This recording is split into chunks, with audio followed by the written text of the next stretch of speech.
Hello everyone, welcome back to Kirkley's Guitar School. In today's electric guitar lesson, I'm going to teach you how to play Whiskey in the Jar by Thin Lizzy. Now, I've done this lesson before where I just taught you the intro and the riff. I've done a full breakdown of all the lead parts in this song. So there's a full free 10-page PDF which you can download from the first link in the description. It's completely for free. You don't have to sign up for anything. You don't have to do anything apart from click download. You can download that from my website completely for free, along with nearly 90 other electric guitar lessons, all completely for free. This is an absolute must if you want to get this under your fingers. There's some really good stuff in this for somebody that's looking to improve the lead guitar playing. It's definitely a good thing to look at. Now, as I've said, I've looked at the intro and stuff before, but just for the sake of continuity, rather than sending you to another video, I'm going to spend the first couple of minutes looking at that. If you've already done this lesson with me, use the chapters feature down below and just jump straight into the verse for me. So, I'll talk about tones and stuff in a bit. Let's just get straight into the meat and potatoes. So this is what we're going for first. This is the intro for the song. Sounds like this.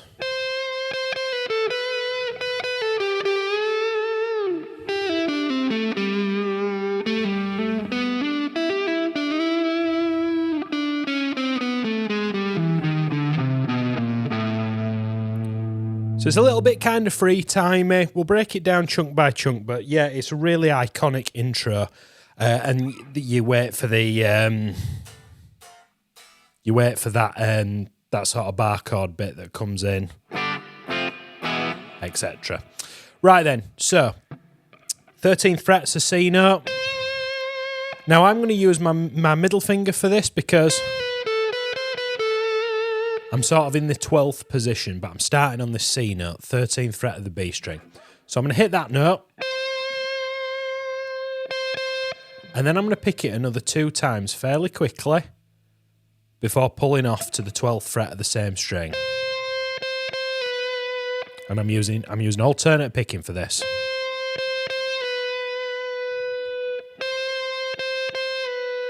And then I'm going to go to the 14th fret of the G and back to that B note on the 12th fret of the B string. Da, da, da, da, da, da. And you should be singing these melodies in your head, guys. This will really help you get that under your fingers. Pause the video and get that under your fingers. And at any opportunity where you're hanging on to a note, you should be giving it some vibrato. Right, if we're okay, we're gonna jump over here now. I'm going to do a position shift down to what we call 10th position, which means my index finger's hovering around the 10th fret. With the ring finger on that B note, 12th fret, I'm going to pick it twice, pick it here, and then I'm going to pull off. Ring finger's going to go to the 12th fret of the G, and then I'm going to pick it a second time, and I'm going to bend it up. Nice and smooth. Let me play the whole slide for you.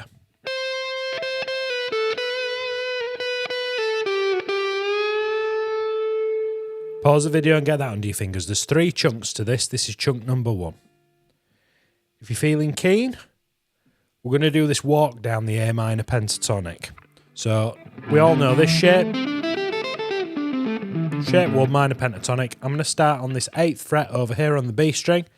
And I'm going to work my way down the scale for this whole bar, but I'm picking B string, G string, D string, and I'm pulling off each time. 8 to 5, 7 to 5, 7 to 5. Now this is I call these washing lines. Can you see how this 5's in brackets here?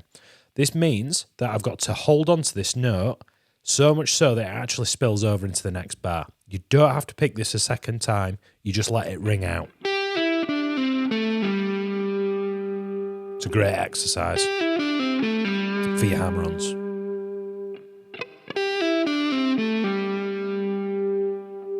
Then I'm going to play the 7th fret of the same string and pull off to the 5 and hammer back onto the 7.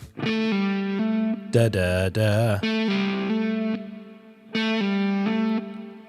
Move down to the G, and I'm going to put this B note in, which is it's borrowed from the minor scale, and I'm going to hammer up to the 7th fret. Now it's a bit of a pig, is that? is hammering on the record. If you're really struggling with that and you haven't got the reach, you can slide into it, but I'd much prefer a hammer if possible. I'm then going to do this little trill on the 5th fret, between the 5th fret and the 8th fret of the B string. And then to finish that phrase off, 7th fret of the G. Pick the note, slide into the 9th fret. Going from here.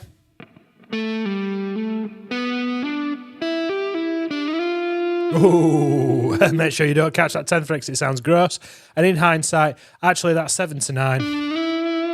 I'm going to slide that with my middle finger.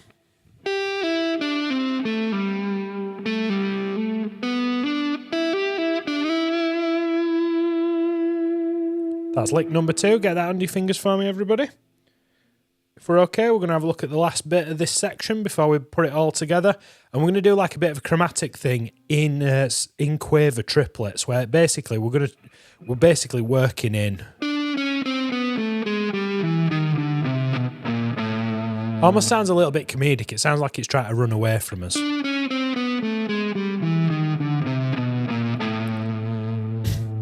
So I'm using a lot of fingers here. What I'm going to do is I'm going to start with this D note here on the 7th fret of the G, and I'm going to play ring finger, middle finger, index finger. 7, 6, 5. And then momentarily I'm going to break out of the 5th position and tap my index finger down to here, look. I'm then going to go back to 5th position, and on the D and the A strings, I'm going to still do 7, 6, 5, 7, 6, 5 with ring, middle, index, ring, middle, index. Now this is an absolute must when you go up to the E string. Think A minor pentatonic. I'm going to go pinky on the 8th fret. And I'm going to walk down from C, B, B flat, A. I'm going to walk down chromatically. And then we've got another washing line all the way over here, which means that we hang on to that.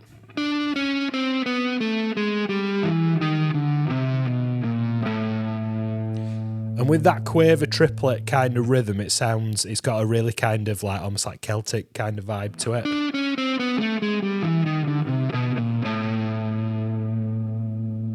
Pause the video, get that under your fingers. If you're feeling brave, glue it all together.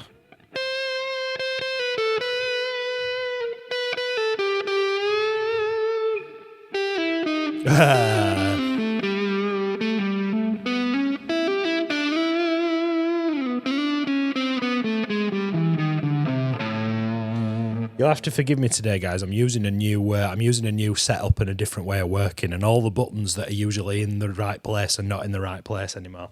Let me just do a close-up. I've got the tabs here, and I'll just play that section for you. There.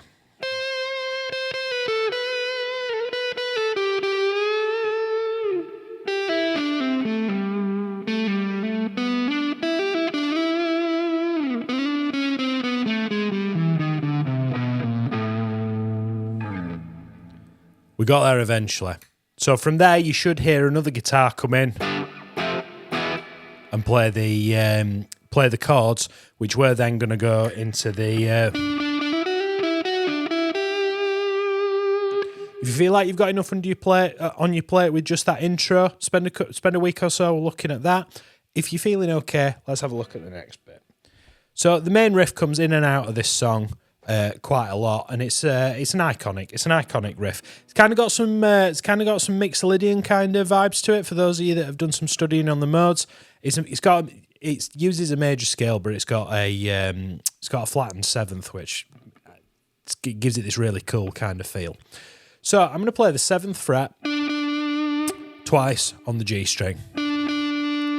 And then I'm going to do this really kind of rushed semi-quaver triplet thing where I'm going to play the 7th a third time, hammer onto the 9th with the ring finger, and immediately go to the 7th fret of the B string.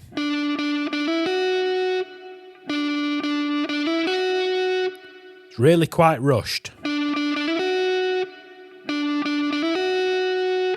And then I'm going to go to the 8th fret of the B string to round that off. Now I am actually hammering onto that. It's just Guitar Pro's made a bit of a pig's ear out of it. Ring finger. I'm then going to go to the 9th fret of the G. Index finger for both the 7s. Ring finger for the 9. Middle finger for the 8.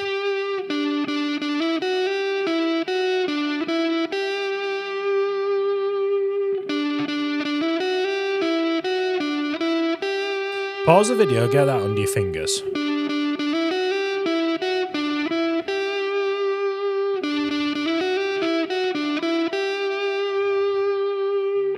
The crux of it is getting this semi-quaver triplet in the middle just right. The next line for this is essentially what we've just played, repeated twice. So we're going to play that lick 3 times.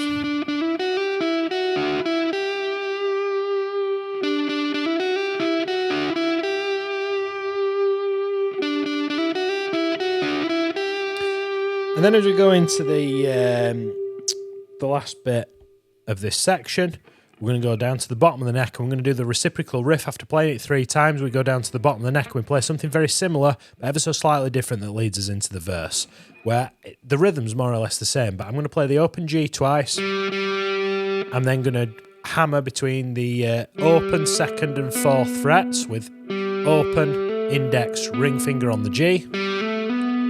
Middle finger on that 3rd fret, that D note down there. Just practice up to this point for me. Make sure you're using the right fingers as well, otherwise you won't get it quick enough. And then you're going to round this off all on the G string.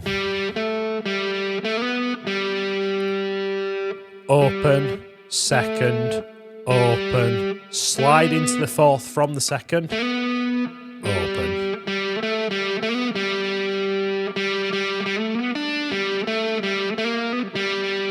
So you've got 3 times.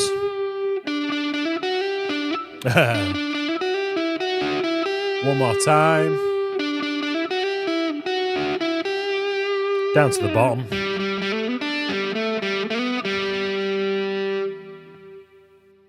Moving on from the intro, there's basically 3 parts that we need to get under his fingers, and we've actually already done one of those already. If it's not the sort of improvised bit at the beginning that we've just looked at, or the solo that we're going to look at the back end of this video, there's one of 3 bits that the lead guitar's doing in this record. There's a verse, like a bridge, stroke, pre-chorus part, and then a main riff. This is why the PDF's 10 pages long, because there's just a couple of little idiosyncrasies on how those connect. Now, I'm not going to break that down in the video because you can study this for yourself, but I want you to get the 3 kind of main elements and get a good idea of the structure. That's why the PDF's 10 pages long. It's not because there's loads and loads of different parts in it, it's just ever so slight variations on those. This video would be 3 hours long otherwise, okay? So let's have a look at the verse to begin with. And it's got this really kind of great, in fact, I'll show you the whole thing first.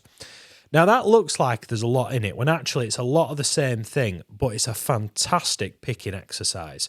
And I've been giving this to the lead guitarists in the lead guitar group that we've been looking at this week, because you've got to alternate pick it. There's no if, ands, or buts, and it has a pedal tone of that open G note, which is really cool. So and you want a cleaner tone for this. I'll talk about tones at the back end of the video, but this is what we've got.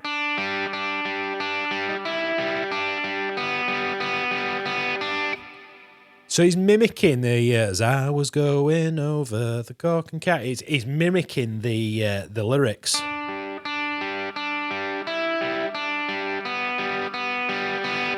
So you see how I'm starting on the B string. Every time I play the B string, I'm playing a downstroke, and then I've got this pedal tone of this open G note. So I'm going from this D note on the 3rd fret with the index finger, ring finger for the 5.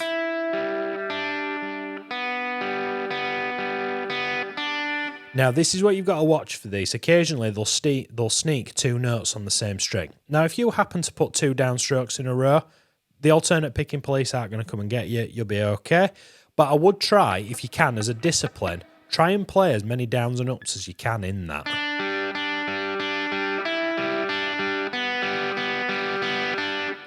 And you want all the notes. You don't want it to be heavy on one side,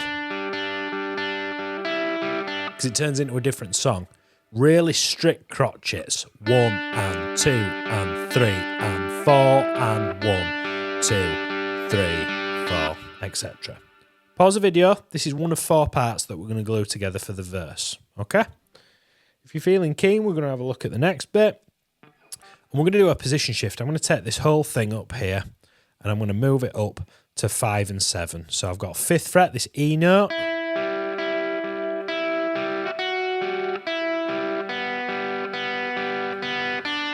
So you see how it finishes the same with the open strings, but we've substituted 3 and 5, E and D and E for these up here, which we've got an E and an F sharp.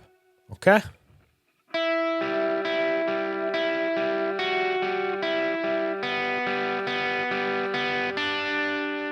Now I want you to work on initially gluing those two together for me.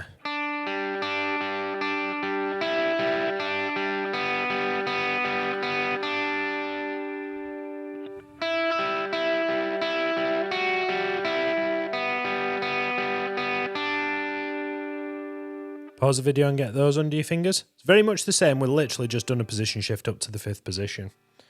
Now it does go a little bit awry here. We're going to stay in the 5th position.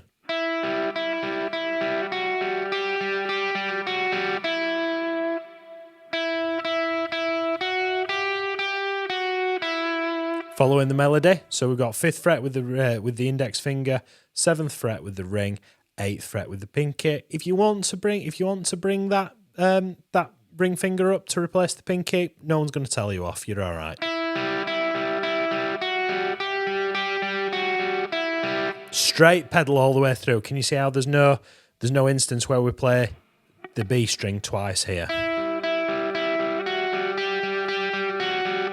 Fantastic picking exercise. I'm still picking all the B strings with a downstroke and all the Gs with an upstroke.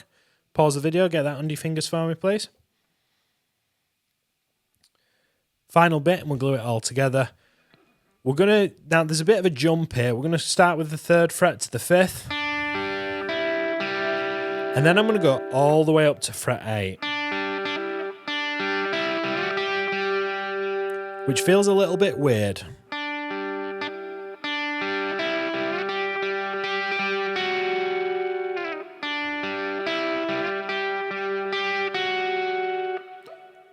And we've got this we double up on the string on bar 7, not bar 8.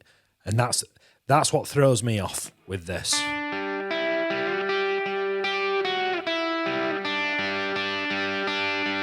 And I always expect it to go to an open string here, and it doesn't.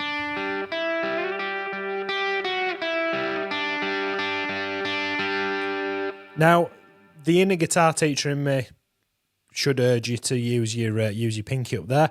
The eagle-eyed among you will see that the 3 times that I played that, I used different fingers each time. Don't worry about it. You're working all on one string. Just try not to use just one finger.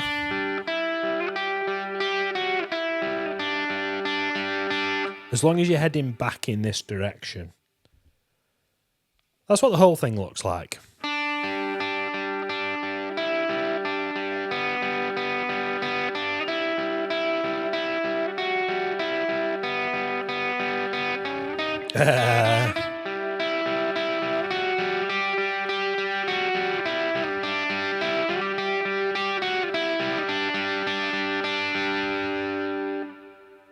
We're all human. We all slip up sometimes, but even this is a picking exercise that's going to be in my practice routine for the next couple of weeks as well, okay? Take that. I know you're going to be really, really keen to go on to the bridge section, which is very much kind of similar thing, but at a different place on the neck. But really, the more time you spend here working on the verse, the more time, the easier the bridge will come to you, okay? And actually, you spend a lot more time playing the verses in this song, so I'd argue it's a better use of your time, okay? I'll just put that on the screen again for you. I highly recommend pausing that and spending a good couple of minutes working through that for me. So let's work on, so those of you that are brave enough, this is the bridge. Now the bridge connects up back to the main riff,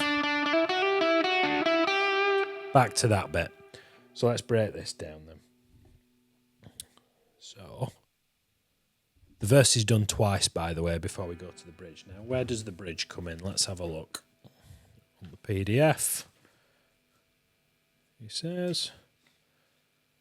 Right, the bridge first comes in on page number 3. Top of page 3 is where it comes in. Okay?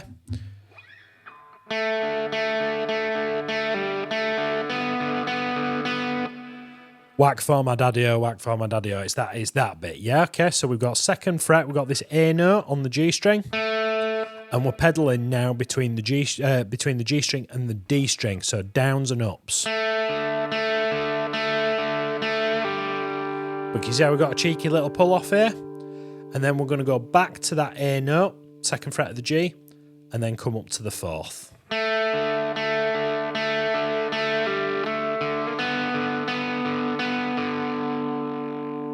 Pause the video, get that under your fingers.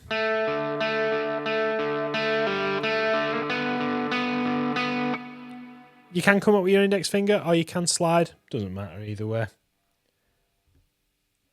Then we're going to do a complete position shift. Now you're going to be inclined to want to use 2nd and 3rd fingers here, or even like bar with the ring finger. Please don't do an entire position shift with the index finger and bar both of those, because we're gonna slowly kind of climb up through these positions. So we've got an entire bar of alternating between the 5th fret of the B string and the 5th fret of the G. Practice that for me.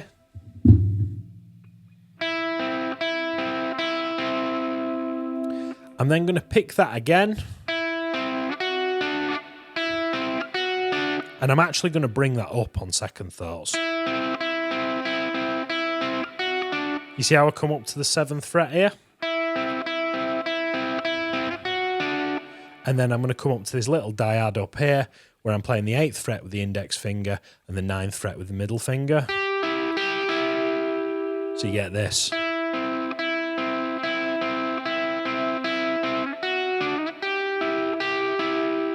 Sort of.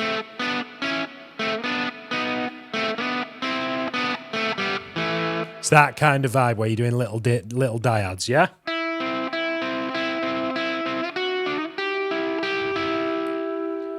Continuing that on, we're going to stay here for a full, you see how we're staying here for a full bar now?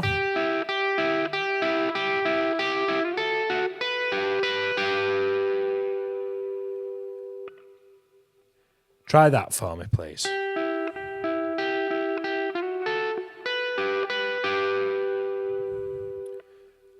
Following that, we then walk back down. Sorry, I got distracted then for a second, but can you see how we sort of climb up again? We've got the 8th and 9th fret. We've got this open string over here that connects us down to here.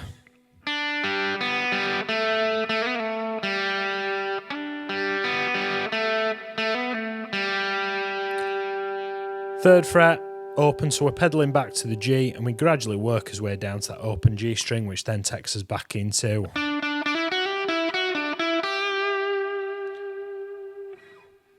Now you've got all the component parts for the rhythm section. And when I say rhythm section, it's the lead parts overdubbed over the bits with singing in. Now we're going to get to the solo. Now the solo carries a very kind of distinct theme. It essentially plays the same solo twice with a couple of variations towards the end. It's got a lot of kind of hammer-ons and pull-offs, and we gradually work his way up the neck. It's a really cool study. So let's start then. Now we come from... We come from that very first lick. There's nothing new here than there was in the intro that we've looked at.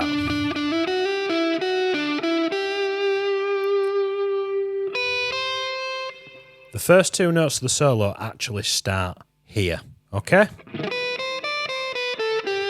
Sort of works around this kind of minor shape. So we're going to start with a 7 and 8 on the high E string, a B and a C. And then with the pinky, I'm going to come up to the 10th fret. And come back to the 8th fret. Da, da, da, da. Then we've got a flurry of notes between the 7th and the 8th fret. So I'm hammer and pull from 7 to 8 on the high E. And then with the pinky, I'm catching the 10th fret of the B string. If you play that with your ring finger, it's not the end of the world.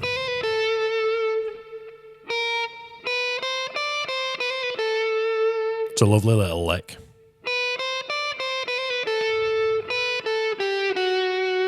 And then from here, you're going to play this B note on the 7th fret of the high E string, and you're going to gradually work your way down the scale. 7, 10, 8, 7.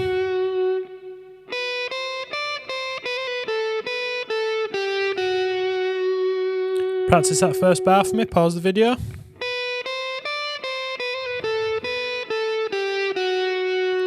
And then you're going to walk your way back up, moving into the second bar. Now that 8th fret seems quite inconvenient, but I'm 99.9% sure that that's the way he's playing it. He's not coming up. Okay, so we've got 8th and 10th fret, ring and middle and pinky, index, middle on the 8th fret. You're going to pick it once by itself, and then you're going to bend it up.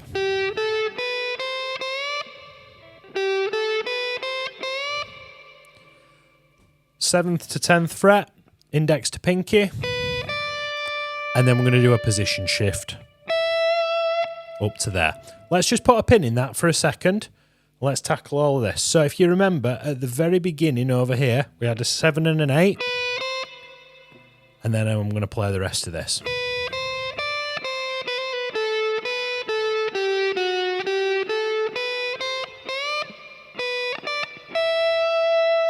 Notice how I played that 10th fret with the...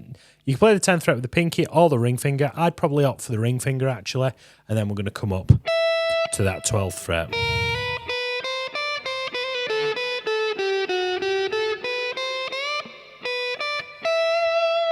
Either's fine. Depends which way it wind's blowing as to how I do it. We're in this last bar here. We're going to go... Now that's a hell of a bend, and again, I'm pretty sure that's how he's getting it. If you're struggling to get the bend, you can always play the 15th fret. So we've got 12th fret, 10. Da, da, da. Down, down, up. I'm going to play the 12th fret by itself, and then I'm going to do a tone and a half bend. Now, I've got 10 gauge strings on this Les Paul and I've got jumbo frets, so it's quite easy for me to do those bends. If you're playing on a Stratocaster, you might struggle. If that's the case, substitute that 12th fret with the 15th fret. It's entirely up to you how you want to play it there. I'm gonna put the next slide up for you, and I'm just gonna check my tuning. Because whenever you bend a string that much, they do tend to go out of tune. So we've gone.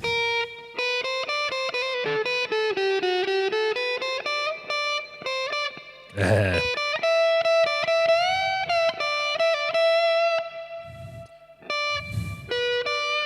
now my B string's bloody gone out of tune now, eh? Typical. Right. So we've just come from there. We've got a 12 and a 10. This first bar of this slide's it's a bit of a sort of Friday afternoon sweepings up kind of bar, yeah? So you got 12 and 10, and then you're going to do it really quickly by pulling off and hammering back on. 12th fret of the B, back to that note down there.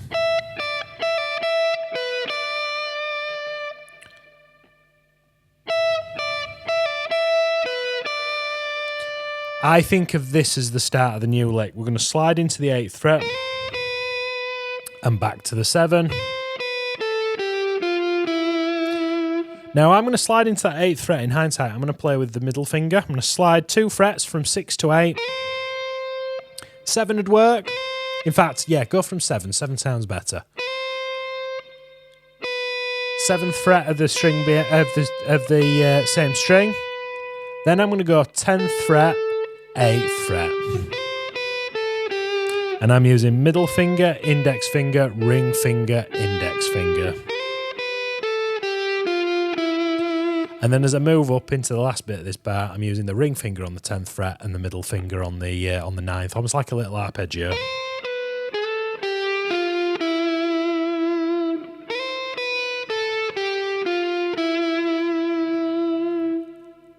Pull-offs, 3 in a row. And it's got that kind of like Irish kind of thing again. Now I'm using pinky, ring finger, index. Pinky, but to be honest, if you use your ring finger, no one's going to tell you off. And then we've got the 6th fret to the 5th fret. We've kind of gone back into Aeolian mode. We've kind of gone back into the minor scale and out of that Mixolydian thing a little bit, I think. No, we haven't. No, we haven't. Ignore me. I'm thinking in the wrong key.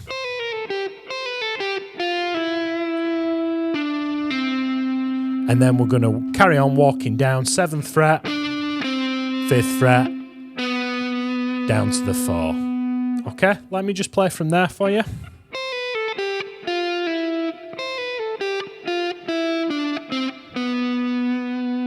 And you'll see in the next bar we've got some of that vibrato stuff going on. Let me play from here.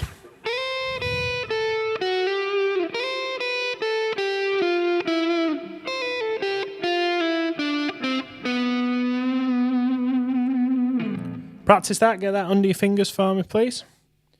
Moving on. I like this bit. This bit's easy. Once you play that 4th fret,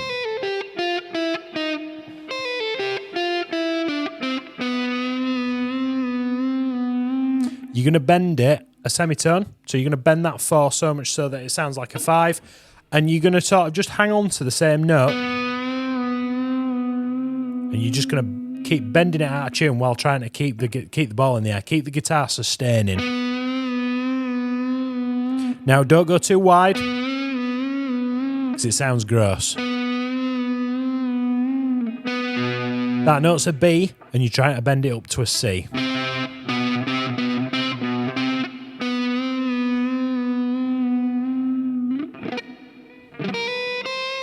And can you see how this bit's coming again?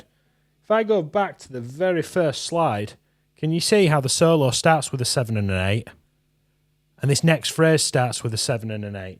And that's because this is more or less a mirror.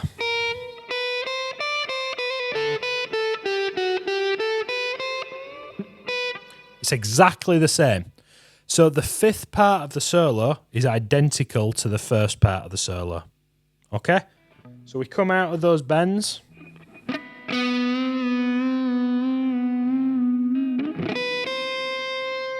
And it sounds good if you rake that, by the way. I always try and rake that.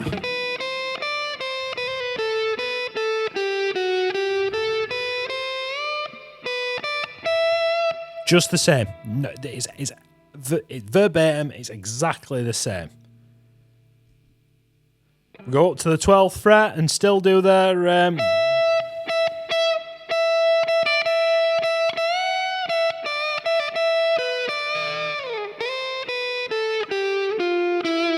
Again, nothing new here, nothing to write home about, just the same. Can you see how it's kind of like, it's almost like I put a repeat marker. Now it's going to go a little bit wibbly wobbly from this point forward, but you can see how like the hard work that we've put in at the beginning of the solo really does help us for the rest of it, okay?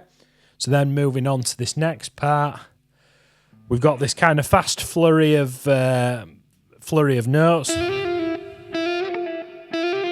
Now, I would use index, middle, ring, back to the ring. And then from this point, we're going to slide into the 8th fret. And then play the 8th fret of the B. Slide into the 10th fret. 8th fret of the B. 12th fret of the B. And then I'm going to play this. The 8th fret of the B is a G note. And at the very end, I'm going to play the 12th fret of the G string, just because it's nearer.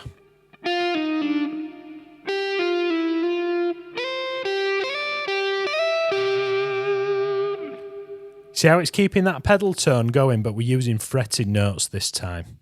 Okay? What I would do is I'd get the PDF, and I'd practice coming from...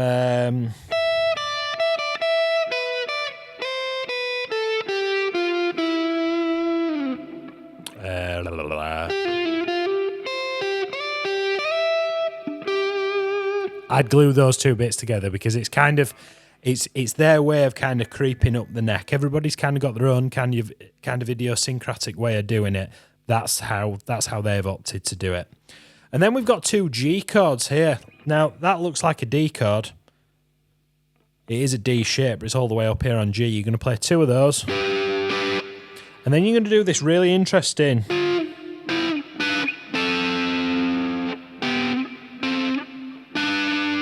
It's really interesting kind of like thirds thing. So we've got two of those G shapes, 7th fret, 8th fret, 7th fret. You're just going to catch that twice, kind of haphazardly, and then come up, and I'm going to play the 14 with the middle finger, and I'm going to play the 13 with the index finger, and I'm hybrid picking. So I'm picking the notes on the D string with my plectrum, and I'm picking the other notes on the B string with my middle finger. If I play the right notes, it sounds even better. I'm then going to go down to the 12th fret, and can you see how I've gone from index and middle to middle and ring? And then you move those 12th frets down to the 10th fret. Down to the 9 and 10. 9 and 8. And you work your way back up. So we're basically harmonising the major scale and coming back up and then finishing with two D notes on the 12th fret of the D string.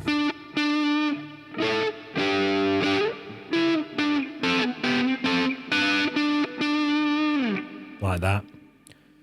This 9th fret and 8th fret is part of the next lick, okay? Pause the video, get that under your fingers for me.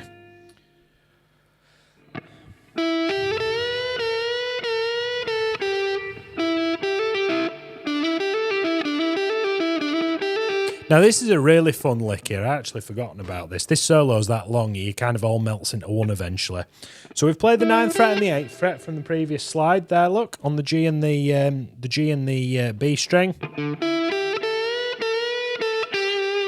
Just a kind of bog standard blues lick. I'm bending that 10th fret up to a B note twice.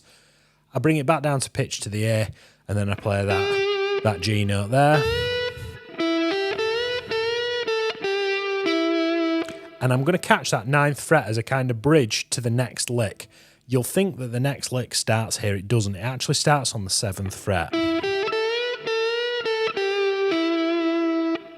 Now I'm going to hammer on between the 7 and 9. And then I'm going to do a position shift really quickly and hammer and pull off between the 7 and the 8 and the 10. You think of something like Paranoid. But what you're going to do is you're going to go. So I hammer up, pull off from the 10 to the 8, and then catch that 9th fret with my middle finger again. And I play that lick twice.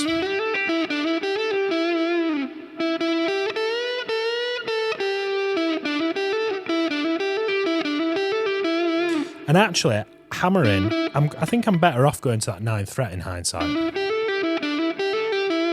We do that lick. And once you come out of it, you kind of start doing this, you come down this chromatic bit, which we'll explore in a second, but that's a great exercise. Pause that and get that under your fingers.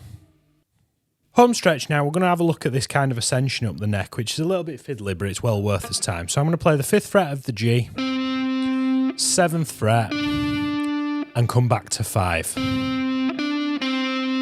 Nothing to write home about. Then we're going to from this point slide up from the note we just came from up into the next note of the scale. So we're going to slide. Can you see how I play the 5, 7, 5? I'm then going to slide 2 frets up to the 9th fret. So I want to make contact with that 7th fret and slide directly up and come back. You see how I slid and then came back, slide, come back, slide, come back, slide, come back. And it creates this.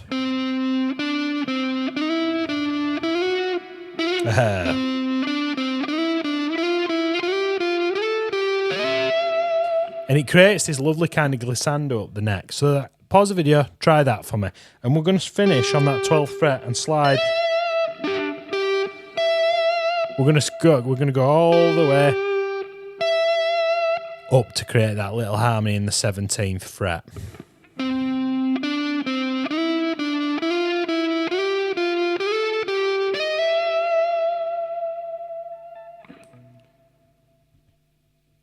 We're then going to play the 8th fret with the index finger, and then I'm going to do a diad and hammer on to the 10th fret of the B string. Now it's almost that Motown kind of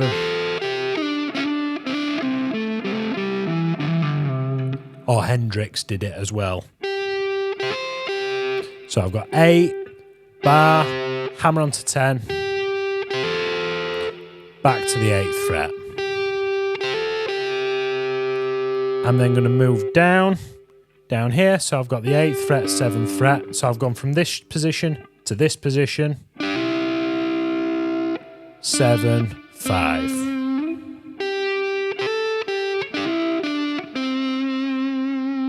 You see how I'm gradually working down the scale.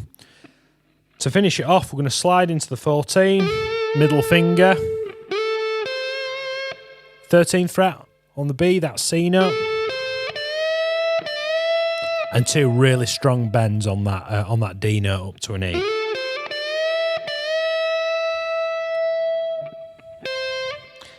Up to position 15, hammer between the 15 and the 17 really quickly. Down to the high E string, 15 and 17. Bend the 17 up and bring it back down.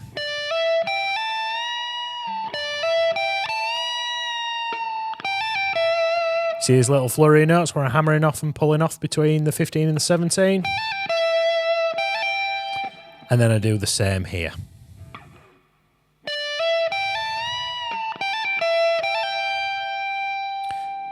This looks familiar.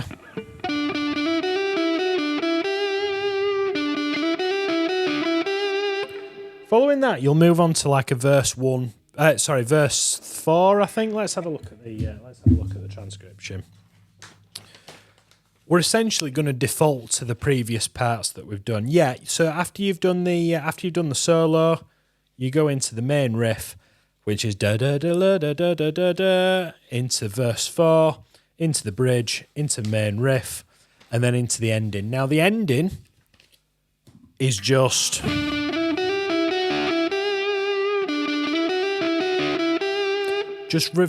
defaults to that main riff. However, when the track starts fading out, start doing something a little bit different. Start doing this.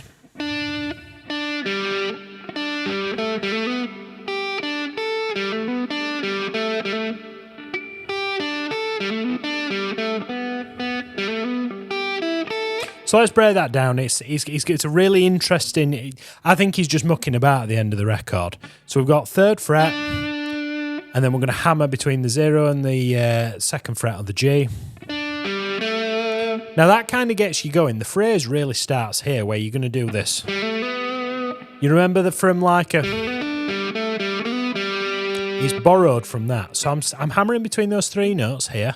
I'm then going to go 3rd fret, 3rd fret, 5th fret.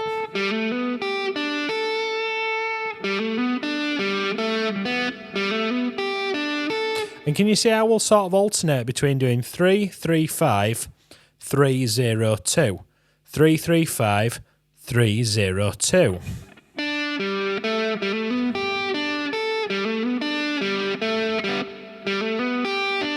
It's a real finger twister.